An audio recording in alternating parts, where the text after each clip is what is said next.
Hello, future officers. 26 April 2025 চনৰ daily current affair এনালাইচিছলৈ সকলোকে স্বাগতম জনালো। কিন্তু কিছু নতুন সোৱাদেৰে আপোনালোকৰ বাবে কম্পিটিশ্যন কেয়াৰে দুটি নতুন চেনেল লৈ আনিছে। এটি কম্পিটিশ্যন কেয়াৰ আনপ্লাগড আৰু এটি হৈছে কম্পিটিশ্যন কেয়াৰ প্লাছ। ইয়াত দিয়া ইণ্টাৰেষ্টিং কণ্টেণ্টসমূহ ফ'ল' কৰিবৰ বাবে আপোনালোকে আমাক ছাবস্ক্ৰাইব কৰিবলৈ নাপাহৰিব। এইখিনিতে জনাই থওঁ যে যদিহে আগন্তুক APSC পৰীক্ষাৰ বাবে প্ৰস্তুতি চলাবলৈ খুজিছে অতি কম সময়ত তেনেহ'লে আমাৰ ক্ৰেছ কোৰ্চত যোগদান কৰিব পাৰে আৰু যোগদান কৰিবৰ বাবে ইয়াত দিয়া কণ্টেক্ট নাম্বাৰটিত যোগাযোগ কৰিব পাৰে। তাৰ উপৰি CSETৰ এটি কোৰ্চ লৈ অনা হৈছে কেৱল মাত্ৰ 999 টকাত, য'ত CSETৰ টেষ্ট চিৰিজ একেবাৰে ফ্ৰীতে ৰখা হৈছে। আমাক যোগাযোগ কৰিবৰ বাবে তলত দিয়া কণ্টেক্ট নাম্বাৰটি দিয়া আছে। আমি আগবাঢ়িছোঁ আজিৰ মষ্ট ইম্পৰ্টেণ্ট টপিকসমূহলৈ। প্ৰথমে আমি ভেক্টৰ বৰ্ণ ডিজিজৰ ওপৰত আলোচনা কৰিম, যিহেতু ৰিচেণ্টলি নিউজত আছিলে GS3 both প্ৰিলিমছ মেইনছ আমাৰ বাবে ইম্পৰ্টেণ্ট। তাৰপিছত আমি ডক্টৰ কে কস্তুৰী ৰংগন, তেখেতৰ যিহেতু মৃত্যু হ'ল, আমি তেখেতৰ বিষয়ে অলপমান জানিব লাগিব। এক্সাৰচাইজ আক্ৰমণ কি হয় আমি চাম, আৰু চি অফ মাৰমাৰা আমি চাম। প্ৰথমে আহিছোঁ ভেক্টৰ বৰ্ণ ডিজিজেছ। আমি আগতে ভেক্টৰ বৰ্ণ ডিজিজেছনো কি হয় আমি চাওঁ। ভেক্টৰ বৰ্ণ ডিজিজ মানে হৈছে, ভেক্টৰ মানে কি? বাহক। আজি বেমাৰ আজাৰসমূহ আমাৰ কি হয়? বীজাণুৰ পৰা হয়। সি হয়তো বেক্টেৰিয়া, ভাইৰাছ, আপোনাৰ ফাঞ্জাই ইত্যাদি বিভিন্ন মাইক্ৰ অণুজীৱসমূহৰ পৰা আজি আমাৰ বেমাৰ আজাৰ হ'ব পাৰে। কিন্তু কিছুমান বেমাৰ আজাৰ এনেকুৱা থাকে, এই অণুজীৱসমূহৰ পৰা হয় যদিও বাহক যদি নহয়, বাহক যদি নাথাকে, তেতিয়াহ'লে ডাইৰেক্ট আমাক এফেক্ট নকৰে বা ইনফেক্ট নকৰে। সেই বাহকৰ দ্বাৰা আজি আমাৰ মাজত যে ইমান বিয়পি পৰিছে, এনেধৰণৰ বেমাৰকে আমি কওঁ ভেক্টৰ বৰ্ণ ডিজিজেছ। আজি ভেক্টৰ বা বাহক হিচাপে আটাইতকৈ বেছি আপুনি দেখা পাব মহ, তাৰপিছত টিক্স, ফ্লিজ, বিভিন্ন ধৰণৰ মাখি ইত্যাদি, পোক ইত্যাদি তেনেকুৱাকে থাকে। তেওঁলোকে নিজৰ শৰীৰত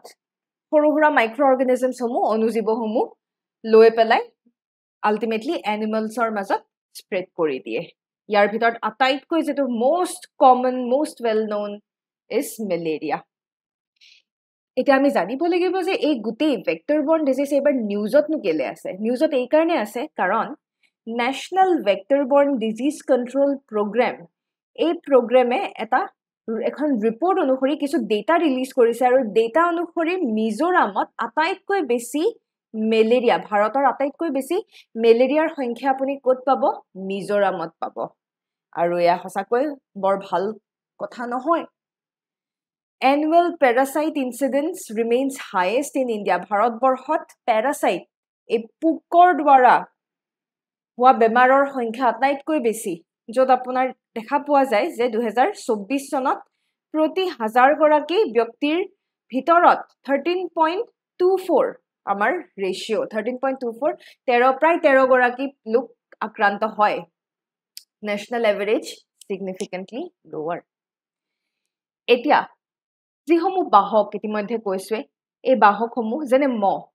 মহে আপোনাৰ malaria, dengue, chikungunya, Zika, yellow ফিভাৰৰ নিচিনা ৰোগসমূহ বিয়পায়। তাৰপিছত টিক, সৰু সুৰা পোক,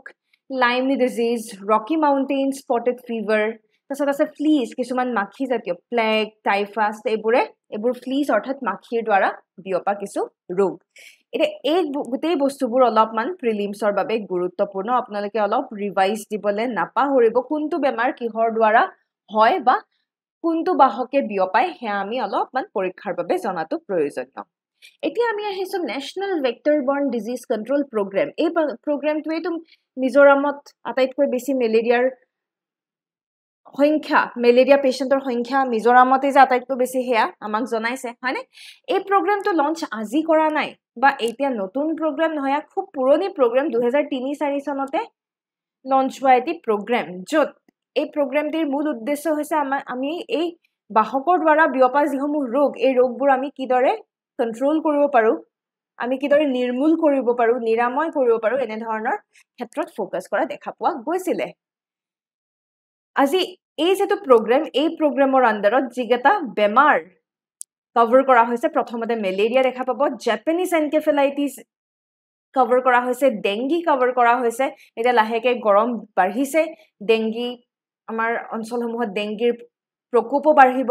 তাৰপিছত চিকেনগুনিয়া ইয়াতে ইনক্লুড কৰা হৈছে কালা আজাৰ ইনক্লুড কৰা হৈছে আৰু লিম্ফেটিক ফাইলেৰিয়াছিছ ইয়াত ইনক্লুড কৰা হৈছে যিসমূহ আপোনাৰ ৰাজ্য বা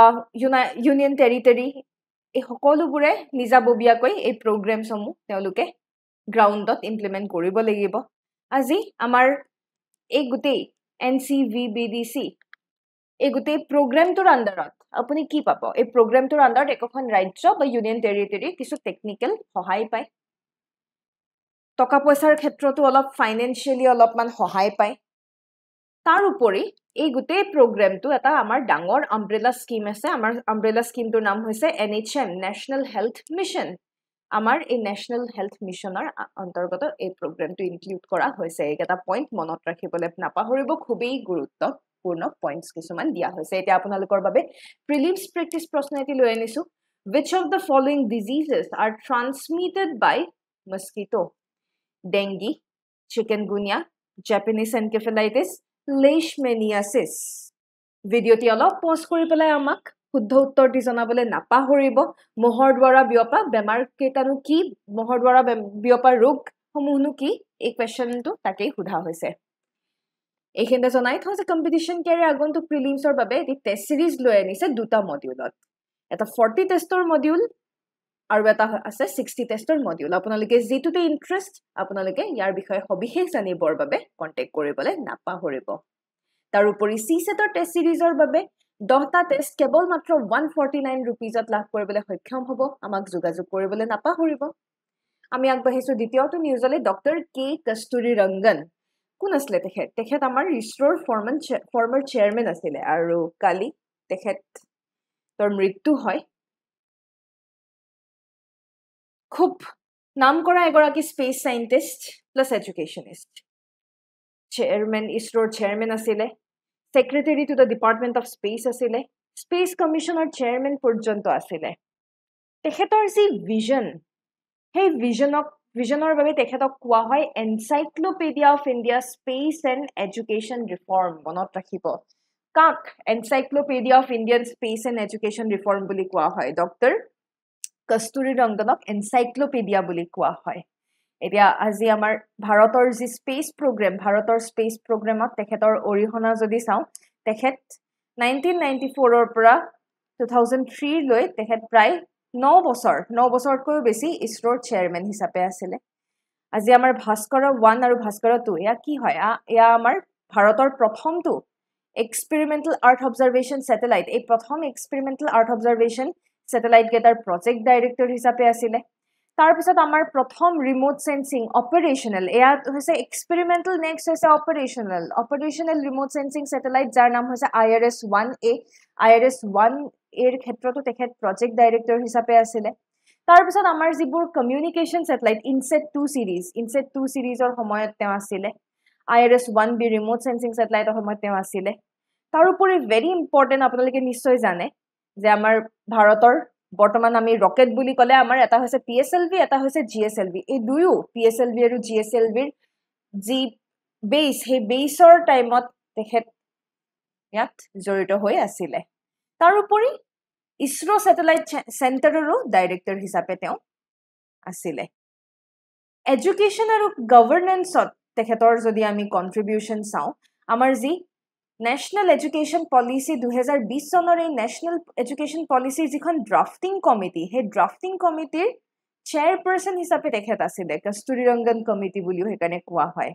JNUৰ চেঞ্চেলৰ হিচাপে আছিল ভাইস চেঞ্চেলৰ ডেফিনেটলি JNUৰ ভাইস চেঞ্চেলৰ হিচাপে আছিল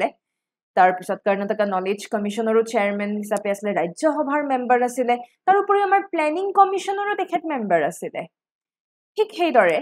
এনভাইৰনমেন্ট আৰু গভৰ্নেন্সতো তেখেতৰ কন্ট্ৰিবিউশন আমি চাও বিশেষকৈ আমাৰ যি ওয়েস্টাৰ্ণ ঘাট বা সাহায়দ্ৰী ৰেঞ্জ সকলোৱে গম পায় আমাৰ ভাৰতৰ এইখিনি অঞ্চলক আমি ওয়েস্টাৰ্ণ ঘাট বুলি কওঁ হয়নে প্ৰায় গোৱাৰ পৰা আৰম্ভ হয় কেৰালাৰ লৈকে আমাৰ ওয়েস্টাৰ্ণ ঘাটছ এই ওয়েস্টাৰ্ণ ঘাটছৰ প্ৰটেকচনৰ বাবে এই ওয়েস্টাৰ্ণ ঘাটৰ সংৰক্ষণৰ বাবে গেডগিল ৰিপৰ্ট এখন আছিল মাধৱ গেডগিলে চেয়াৰ কৰা গেডগিল ৰিপৰ্ট এখন আছিল যত তেওঁলোকে গুটেই এওৰ ৰিপৰ্টখনে গুটেই ওয়েস্টাৰ্ণ ঘাটকে ইকো সেনসিটিভ জোন হিচাপে ডেজিগনেট কৰি দিছিলে এই কমিটিখনৰ বা এই ৰিপৰ্টখনৰ এই যে ৰেকমেণ্ডেশ্যনে কিছু অপজিশ্যন লাভ কৰে কৰ্ণাটকা চৰকাৰে হওক বা বিভিন্ন চৰকাৰে ইয়াক অপ'জ কৰে যিহেতু গোটেই ৱেষ্টাৰ্ণ ঘাটকে ইকো চেঞ্চিটিভ জোন হিচাপে ডেজিগনেট কৰা হৈছিলে সেইকাৰণে পুনৰ এই কমিটিখনক ৰিভাইজ কমিটি এখন বনোৱা হ'ল কাৰ আণ্ডাৰত ডক্টৰ কস্তুৰী ৰংগনৰ আণ্ডাৰত আৰু সেইকাৰণে তেওঁৰ আণ্ডাৰত যিখন কমিটিয়ে ৰিপৰ্ট পাব্লিছ কৰে সেইখনক আমি কওঁ কস্তুৰী ৰংগন ৰিপৰ্ট কস্তুৰী ৰংগন কমিটিয়ে কি প্ৰপ'জ কৰে তেওঁলোকে প্ৰপ'জ কৰে যে ৱেষ্টাৰ্ণ ঘাটৰ গোটেই ৱেষ্টাৰ্ণ ঘাট নহয় কেৱল মাত্ৰ 37% অফ ৱেষ্টাৰ্ণ ঘাটক ইকো চেঞ্চিটিভ জোন বা ইকো চেঞ্চিটিভ এৰিয়া হিচাপে ডিক্লেয়াৰ কৰিব লাগে এয়া আছিলে ডক্টৰ কস্তুৰী ৰংগনৰ কিছু অৰিহণা আৰু তেখেতৰ যি কন্ট্ৰিবিউশন আৰু কৰ্মৰাজিৰ বাবে তেওঁ বিভিন্ন পুৰস্কাৰ ইত্যাদি পাবলৈ সক্ষম হয় যেনে পদ্মশ্ৰী লাভ কৰিছে পদ্মভূষণ লাভ কৰিছে পদ্মবিভূষণ পৰ্যন্ত লাভ কৰিছে সায়েন্সৰ ক্ষেত্ৰত আটাইতকৈ পপুলাৰ শান্তি স্বৰূপ ভাটনগৰ বঁটা তেওঁ ইঞ্জিনিয়াৰিঙৰ ফিল্ডত লাভ কৰিছিলে তাৰ উপৰি এৰোস্পেচৰ বাবে ডক্টৰ বিক্ৰম সাৰাভাই প্ৰেৰিত এৱাৰ্ড এৰোস্পেচৰ বাবেও তেখেতে লাভ কৰিবলৈ সক্ষম হয় প্ৰিলিমছ প্ৰেক্টিছ প্ৰশ্ন এতিয়া আপোনালোকৰ বাবে ৰখা হৈছে with reference to Dr. K. Kasturirangan, consider the following statements. He was the chairman of the committee that drafted the National Education Policy 2020 চনৰ যি আমাৰ NEP. Under his leadership, India launched the first operational Indian remote sensing satellite IRS-1A. He served as the ISRO chairman of the Indian Space Research Organization. এই তিনিওটি ষ্টেটমেণ্টৰ ভিতৰত আমাক শুদ্ধ উত্তৰ দি আপোনালোকে উলিয়াব যদি পাৰে তেনেহলে আমাক কমেন্ট সেকশনত জনাবলৈ নাপাহৰিব কম্পিটিশন কেয়াৰে হিলপুখুৰী ব্ৰাঞ্চত হিলপুখুৰী চেণ্টাৰত ক্লাছৰুম গাইডেন্স প্ৰগ্ৰাম এটি লৈ আনিছে য'ত আপোনালোকে অফলাইন মোডত প্ৰিলিমছ মেইনছ তথা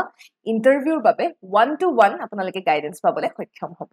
যোগাযোগ কৰিবৰ বাবে তলত দিয়া কন্টেক্ট নাম্বাৰটিত আপোনালোকে কল এটি কৰিব পাৰে যিসকল ৱৰ্কিং প্ৰফেশ্যনেলছ আৰু আপোনালোক যদি অনলাইন মাধ্যম যোগে কমফৰ্টেবল তেনেহলে আপোনালোকৰ বাবেও অনলাইন গাইডেন্স প্ৰগ্ৰাম ৰখা হৈছে একেই বেনিফিট খালি classes will be in online session যোগাযোগ কৰিবলৈ নাপাহৰিব তাৰোপৰি প্ৰতি শনিবাৰে এটি কাৰেণ্ট এফেয়াৰ টেষ্ট কণ্ডাক্ট কৰা হয় এই টেষ্ট এভেইল কৰিবৰ বাবে কেৱল 10 টকাতে সকলোখিনি পাবলৈ সক্ষম হ'ব সবিশেষ জানিবৰ বাবে আমাক যোগাযোগ কৰিবলৈ নাপাহৰিব ইয়াৰ পিছত আমি আগবাঢ়িছো এক্সাৰসাইজ আক্ৰমণ ৰিসেন্টলি দেখা পোৱা গ'ল যে আমাৰ ইণ্ডিয়ান নেভিয়ে কিছু missile surface to air missile এটি আইএনএছ সুৰত নামৰ ডেষ্ট্ৰয়াৰ খনৰ পৰা টেষ্টিং কৰিছে তাৰ উপৰি সাইমultaneously ইফালে ভাৰতৰ যি আমাৰ বায়ুসেনাই আক্ৰমণ এক্সাৰসাইজ আক্ৰমণ কণ্ডাক্ট কৰিছে য'ত ৰাফেল জেট ইত্যাদি ইয়াত ফিচাৰ কৰা হয় এতিয়া আমি অলপমান আক্ৰমণ এক্সাৰসাইজৰ বিষয়ে চাওঁ এক্সাৰসাইজ আক্ৰমণ বুলি ক'লে আমাৰ ভাৰতীয় বায়ুসেনাৰ এক্সাৰসাইজ মনত ৰাখিব এনে ধৰণৰ এক্সাৰসাইজবোৰ কাৰ হয় আৰ্মিৰ হয় নেভিৰ হয় নে এয়াৰ ফোৰ্সৰ হয় অলপমান জনাটো প্ৰয়োজনীয় আৰু ইয়া কোনো আমাৰ দ্বিপাক্ষিক নহয় these are not bilateral কাৰণ বহু সময়ত আমাৰ bilateral এক্সাৰসাইজও থাকে এয়া পিওৰলি আমাৰ নিজৰ কোড হয় সেন্ট্ৰাল সেক্টৰত হয় কেলে সেন্ট্ৰাল সেক্টৰত হয় কাৰণ তাতে আপুনি প্লেইনছ মাউন্টেইনছ সকলো ধৰণৰ আপুনি ফিচাৰ পাবলৈ সক্ষম জিওগ্ৰাফিক্যাল ফিচাৰ পাবলৈ সক্ষম হ'ব ইয়াত ৰাফেল ফাইটাৰ ৰখা হৈছে আৰু ইয়াৰ দ্বাৰা এক্সাৰসাইজ আক্ৰমণ কৰা হৈছে উদ্দেশ্য কি যাতে ৰেডিনেছ আমাৰ মক ড্ৰিল সমূহৰ নিচিনা যাতে প্ৰয়োজন অনুসৰি সকলো ধৰণৰ আমাৰ বায়ুসেনাই যাতে সহায় আগবঢ়াব পাৰে তাৰ উপৰি মেটিঅৰ ৰেম্পেজ ৰক্স মিসাইলৰ নিচিনা এডভান্স মিউনিয়নছৰ হৈতে যুদ্ধ ক্ষেত্ৰত যদি কৰিবলগীয়া হয় এই সকলোৰে বাবে এটা প্ৰেক্টিছ বুলি আপুনি ক'ব পাৰে প্ৰিলিমছ প্ৰেক্টিছ প্ৰশ্ন এটি The US remained India's largest trading partner for the fourth consecutive year. India's trade deficit with China widened to $99.2 billion in a 17% increase from 2023 to 2024.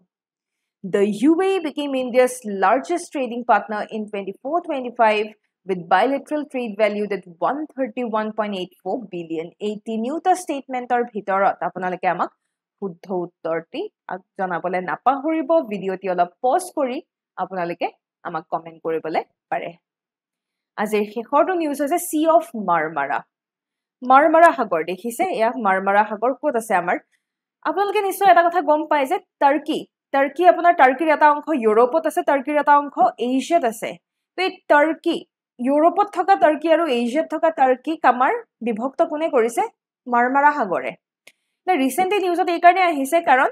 প্ৰায় 6.2 ম্যাগনিটিউডৰ এটি ভূমিকম্পে মাৰমাৰা সাগৰ জুকাৰি যায় ইস্তানবুলতো ইয়াৰ ইফেক্ট পৰে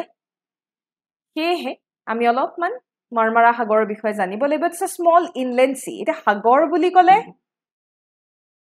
আমাৰ এটা বেলেগ এটা এৰিয়া হয় ইনলেণ্ড সি দেখিছে ক'ত আছে আমাৰ ট্ৰান্সকন্টিনেন্টাল নেশ্যন অফ টাৰ্কি মনত ৰাখি থৈ দিব আমাৰ ইতিমধ্যে মই কৈছোৱে টাৰ্কিৰ এছিয়ান আৰু ইউৰোপিয়ান পাৰ্টক বিভক্ত কৰা এইখনেই হৈছে সি অফ মাৰমাৰা ব্লেক সিৰ হৈতে সি অফ মাৰমাৰাই কানেক্ট কৰিছে বসফৰাছ ষ্ট্ৰেইটেৰে মনত ৰাখিব আনহাতে এজিয়ান সিৰ হৈতে কানেক্ট কৰিছে ডাৰ্ডেনেলি ষ্ট্ৰেইটৰ দ্বাৰা এজিয়ান সিৰ হৈতে কানেক্ট কৰিছে সি অফ মাৰমাৰাই ব্লেক সি আৰু মেডিটেৰিয়ানিয়ান সাগৰৰ মাজতো ট্ৰানজিশনেল জোন হিচাপে মাৰমাৰা সাগৰ ইয়াত আছে কালিৰ যি প্ৰিলিমছ প্ৰেক্টিছ প্ৰশ্নসমূহ আপোনালোকক দিয়া হৈছিলে ইয়াৰে উত্তৰসমূহ আমি চাওঁ আহক The Shimla Agreement was signed in the aftermath of which of the following events? নিশ্চয় সকলোৱে গম পায় আমাৰ ভাৰত পাকিস্তানৰ যে 1971ত যি যুদ্ধ হৈছিল সেই যুদ্ধৰ পিছতে Shimla Agreement সাইন কৰা হৈছিল আৰু এই Shimla Agreement recently পাকিস্তানে স্থগিত ৰাখিছে With reference to the Net Zero Energy Transition Alliance, consider the following statement. Is a Net Zero Transition Alliance, a Net Zero Transition Alliance আপোনাৰ UNFCCC United কোনো UN body দ্বাৰা head কৰা নহয় এই যে নেট জিৰো এলায়েন্স এটো আমাৰ ডাঙৰ গ্ৰুপ সমূহৰ লিডাৰ সমূহে নেট্ৰা লৈ আনিছে সেই কাৰণে it's a non profit global initiative বিশ্ব ধৰিত্ৰী দিৱসৰ দিনাখন এই বছৰ লঞ্চ কৰা হয় বিশেষকৈ তেওঁলোকে ৰিনিউৱেবল এনাৰ্জি সেক্টৰত ফোকাস কৰিছে হেহে স্টেটমেন্ট 1 আৰু স্টেটমেন্ট 2 আমাৰ শুদ্ধ উত্তৰ ইয়াৰ পিছত আসলে with reference to the Indian economy consider the following statements